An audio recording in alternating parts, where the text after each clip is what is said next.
سورۃ الغاشیہ، سورت نمبر 88۔ شروع کرتا ہوں اللہ تعالیٰ کے نام سے جو بڑا مہربان نہایت رحم والا ہے۔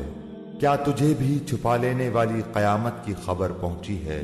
اس دن بہت سے چہرے ذلیل ہوں گے اور محنت کرنے والے تھکے ہوئے ہوں گے۔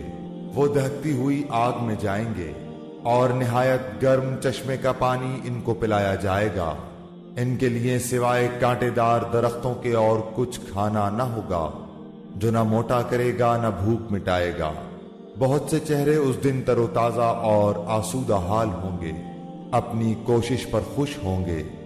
بلند و بالا جنتوں میں ہوں گے، جہاں کوئی بیہودہ بات نہیں سنیں گے، جہاں بہتا ہوا چشمہ ہوگا اور اس میں اونچے اونچے تخت ہوں گے اور آبخارے رکھے ہوئے ہوں گے اور ایک قطار میں لگے ہوئے تکیے ہوں گے اور مخملی مسندیں پھیلی پڑی ہوں گی۔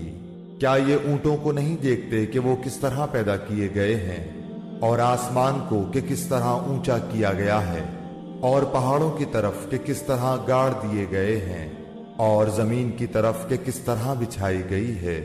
بس آپ نصیحت کر دیا کریں، کیونکہ آپ صرف نصیحت کرنے والے ہیں، آپ کچھ ان پر داروغہ نہیں ہیں۔ ہاں، جو شخص روگردانی کرے اور کفر کرے اسے اللہ تعالیٰ بہت بڑا عذاب دے گا۔ بے شک ہماری طرف ان کا لوٹنا ہے، پھر بے شک ہمارے ذمے ہے ان سے حساب لینا۔